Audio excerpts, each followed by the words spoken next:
बहुत समय पहले की बात है। एक छोटे से गांव में एक लड़की रहती थी जिसका नाम मीरा था। मीरा अपनी माँ और दादी के साथ रहती थी। वे गरीब थे, लेकिन अपनी साधारण जिंदगी में खुश थे। गांव के पास ही एक बड़ा घना जंगल था, जिसे लोग डायन का जंगल कहते थे। कहा जाता था कि वहां एक भयानक डायन रहती है, जो इंसानों को मारकर उनका खून पीती है। गांव के लोग उस जंगल के पास जाने से डरते थे। उनकी कहानियों में कहा जाता था कि उस जंगल के बीचों बीच एक पुराना मंदिर है और मंदिर के नीचे सोने का एक घड़ा छिपा हुआ है। परंतु उस घड़े तक पहुंचने के लिए डायन को हराना पड़ता है। मीरा अक्सर इन कहानियों को सुनती और सोचती कि क्या यह सच है। उसकी माँ और दादी उसे बार बार चेतावनी देती, कभी भी उस जंगल की तरफ मत जाना, वहां केवल मौत है। लेकिन मीरा के दिल में जिज्ञासा थी। वह सोचती कि अगर वह उस सोने का घड़ा ढूंढ ले तो उनका जीवन बदल सकता है। एक दिन मीरा अपनी गाय को ढूंढने जंगल की ओर निकल गई। गाय जंगल की ओर भाग गई थी और मीरा उसे छोड़ नहीं सकती थी। धीरे धीरे वह जंगल के अंदर चली गई। वहां उसे एक बूढ़ी औरत मिली जो लकड़ी का गट्ठर लेकर बैठी थी। वह बहुत कमजोर और थकी हुई लग रही थी। मीरा ने पूछा, अम्मा, आप यहाँ अकेली क्यों हैं? बूढ़ी औरत ने जवाब दिया, बेटी, मैं यहाँ बहुत दूर से आई हूँ, पर अब थक गई हूँ। क्या तुम मेरी मदद करोगी? मीरा दयालु थी। उसने औरत को पानी पिलाया और लकड़ियां उठाने में मदद की। बूढ़ी औरत मुस्कुराई और कहा, तुम बहुत अच्छी हो, लेकिन ये जंगल खतरनाक है। यहाँ एक डायन रहती है जो इंसानों को खा जाती है। तुम जल्दी घर लौट जाओ। मीरा ने हिम्मत जुटाकर कहा, मैंने सुना है कि यहाँ एक सोने का घड़ा छिपा है। क्या यह सच है?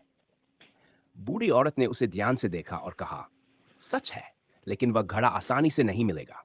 जो उस घड़े की खोज में गया वह कभी लौटकर नहीं आया। मीरा ने तय किया कि वह घड़े को खोजेगी। अगले दिन उसने दादी से जंगल की कहानियों के बारे में और पूछा। दादी ने उसे बताया कि डायन कभी इंसान नहीं थी। वह भी एक साधारण लड़की थी, लेकिन लालच और अंधविश्वास ने उसे राक्षसी बना दिया। वह लड़की अपने परिवार को बचाने के लिए सोने का घड़ा लाना चाहती थी, दादी ने कहा। लेकिन जब उसने मंदिर में घड़े को छुआ तो श्रापित हो गई और डायन बन गई। मीरा ने महसूस किया कि यह कहानी उसे हतोत्साहित करने के लिए गढ़ी गई होगी, पर उसके दिल में साहस था। मीरा चुपचाप जंगल में चली गई। उसने मंदिर ढूंढने की कोशिश शुरू की। लंबे समय तक खोजने के बाद उसे एक पुराना मंदिर मिला। मंदिर में एक टूटा फूटा दरवाजा था और अंदर अंधेरा था। जैसे ही वह अंदर गई, अचानक एक ठंडी हवा का झोंका आया। वहां डायन खड़ी थी। वह लंबी, डरावनी और काली आंखों वाली थी। उसने मीरा को घूरते हुए कहा, तुम यहां क्यों आई हो? मीरा कांपते हुए बोली, मैं सोने का घड़ा लेने आई हूं। डायन हंसी और बोली, हर कोई सोने के लिए यहां आता है, पर क्या तुम जानती हो कि यह सोना तुम्हें बर्बाद कर देगा? मीरा ने साहस जुटाकर कहा, अगर यह सोना हमारे परिवार की गरीबी दूर कर सकता है तो मैं इसे लेकर जाऊंगी। डायन ने कहा, तुम्हें इस सोने का हक तभी मिलेगा जब तुम मेरा सवाल हल कर सकोगी। सवाल का उत्तर, डायन ने पूछा, एक माँ, एक बेटी और एक दादी में सबसे ज्यादा त्याग कौन करता है? मीरा सोच में पड़ गई। उसने अपनी माँ और दादी के जीवन को याद किया।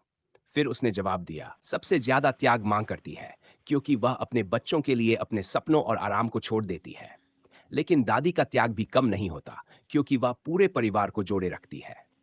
डायन ने उसकी बुद्धिमानी को सराहा। उसने कहा, तुम्हारा दिल शुद्ध है। मैं तुम्हें सोने का घड़ा देती हूं, लेकिन इसे केवल अपने परिवार की भलाई के लिए इस्तेमाल करना।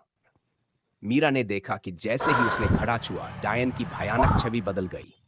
वह एक साधारण लड़की बन गई। डायन ने कहा, तुमने मेरे श्राप को तोड़ दिया, अब मैं मुक्त हूं। डायन ने उसे धन्यवाद दिया और गायब हो गई। मीरा ने घड़ा लेकर घर लौटने का रास्ता खोजा। नया जीवन। मीरा ने उस सोने का इस्तेमाल अपने परिवार की गरीबी दूर करने के लिए किया। उसने गांव में भी जरूरतमंद लोगों की मदद की। उसने यह भी सीखा कि लालच इंसान को बर्बाद कर सकता है और दूसरों की भलाई के लिए काम करना सबसे बड़ा धन है। यह कहानी गांव के लोगों के लिए प्रेरणा बन गई।